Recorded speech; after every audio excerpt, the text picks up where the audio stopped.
Bom dia, eu sou o Fernando, professor de Ciência da Computação da UFMG, e nessa aula veremos mais algumas funções que podemos aplicar sobre iteradores. Essas funções fazem parte de itertools, assim como takewhile e dropwhile que vimos na última aula. Naquela última aula, nós vimos que itertools contém várias funções para manipular iteradores. Em particular, como eu já disse, vimos duas funções, dropwhile e takewhile. A primeira elimina um prefixo de uma lista que não atende a certa condição. A segunda função retorna o sufixo da lista a partir do momento em que a condição é satisfeita. Nessa aula, veremos mais algumas funções de itertools. Começamos vendo dois geradores de dados. Esses geradores são as funções count e cycle. Esses geradores têm uma coisa em comum: eles geram sequências infinitas de dados. Comecemos com count. Essa função é parte do módulo itertools. Para criar um iterador desse tipo, podemos passar um argumento numérico para o construtor. Agora temos um objeto x, que é um iterador. Ao invocar next sobre count, nós obtemos o primeiro número da lista, que é o nosso parâmetro. E podemos invocar next quantas vezes quisermos. Sempre iremos obter um novo número. Note que esse iterador ele gera uma sequência de dados que não tem fim. Mas, ainda assim, podemos usar count, mesmo que os números gerados nunca terminem. Podemos avaliar esses números sob demanda, de forma preguiçosa. Por exemplo, podemos ler os primeiros elementos do iterador com a rotina takewhile. Nesse caso, estamos lendo os primeiros 9 elementos. Mas veja que o que obtemos é um iterador, não é uma lista, por exemplo. Se quisermos uma lista, então teremos de construir essa lista explicitamente. Aqui nesse exemplo estou usando o construtor list. De todo modo, podemos operar sobre esses iteradores sem transformá-los em listas. Por exemplo, aqui estamos obtendo a soma dos primeiros 9 elementos da sequência. Vejam, então, que embora count de 1 pudesse produzir uma quantidade infinita de números, somente os números necessários para resolver essa computação serão produzidos. Vamos agora falar de um outro iterador infinito. Trata-se da função cycle. Cycle também está disponível no pacote itertools e pode ser importada como importamos count anteriormente. Construímos o iterador sobre algum outro dado iterável. Aqui estamos passando uma string, a string amor. Note que podemos iterar sobre uma string. O resultado de iterar sobre a string é uma sequência de caracteres que a compõe. Ao iterar sobre o objeto y, que é do tipo cycle, vamos obtendo cada uma das letras da string. Mas note que podemos sempre ler uma letra nova. Quando a string termina, o iterador retorna para o início dela. Em outras palavras, podemos repetir a geração de dados indefinidamente. Vejam então que um laço como esse nunca vai terminar. Vamos imprimir letras à reveria. Mas veja também que esse tipo de laço não mostra como geradores de sequências infinitas são usadas na prática. Normalmente, essas sequências são passadas para outros iteradores que impõem limites sobre elas.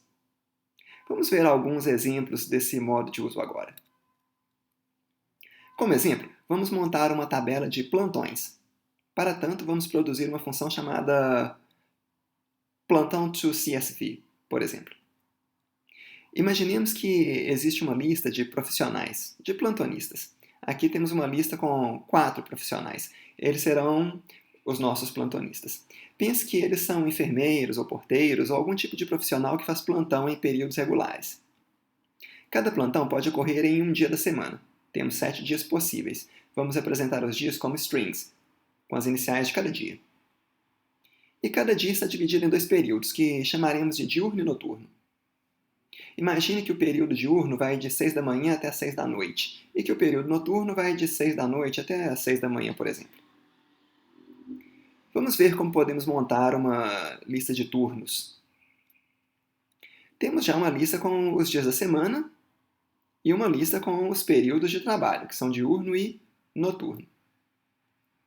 Para montar a lista de turnos, podemos contar com uma função do módulo iterTools, chamada product.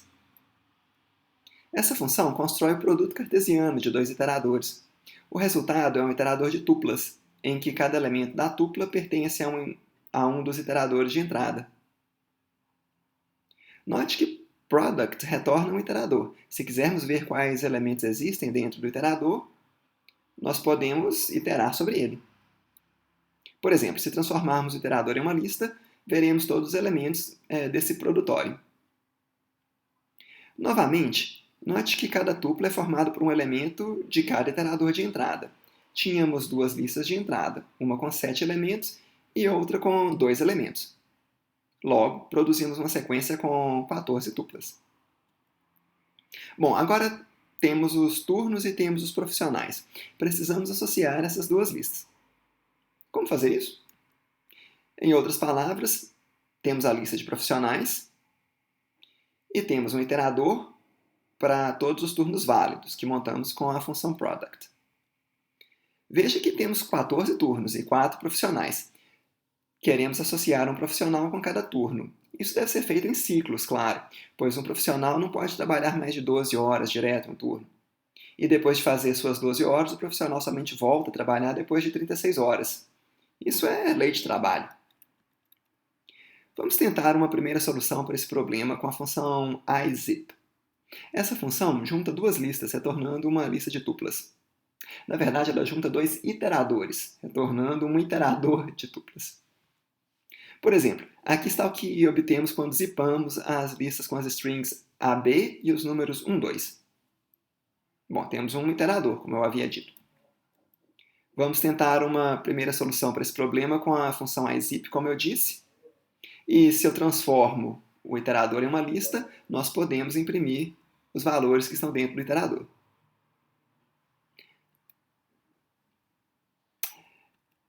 O primeiro elemento de cada par que é produzido com izip vem da primeira lista de entrada. E o segundo elemento de cada par vem da segunda lista. Note que se as listas tiverem tamanhos diferentes, usamos somente o prefixo da maior lista, para que ambas contribuam com a mesma quantidade de elementos. Outra coisa, veja que podemos passar quantos argumentos quisermos para izip. Por exemplo, aqui estamos passando 3 listas. E uma última coisa, podemos passar qualquer tipo de iterador para izip, não somente listas. Por exemplo, aqui estamos passando uma string, a string AB. Enfim, voltemos ao nosso problema original. Temos de construir uma associação entre profissionais e turnos, respeitando que o mesmo profissional não pode trabalhar em 2 turnos em sequência. Na verdade, temos de ter 36 horas entre 2 turnos com o mesmo profissional. Tentemos usar izip para resolver isso. Se ziparmos os profissionais e os turnos, o que a gente obtém? Bom, obtemos somente 4 associações. Ainda faltam 10 turnos sem profissionais. Como é que podemos resolver isso? Podemos usar cycle para gerar uma sequência infinita de ciclos com a lista de profissionais. Veja que izip termina na menor lista. E nesse caso, a menor lista é turnos, que possui 14 elementos. A lista formada por cycle, aplicada a profs, seria infinita, ou seja, teria mais de 14 elementos. E nesse caso, temos agora a lista com todas as associações entre turnos e profissionais. Temos aqui 14 associações, que é o valor que estávamos procurando. Uma coisa que está um pouco desagradável nesse resultado é que temos essas duas tuplas, uma dentro da outra.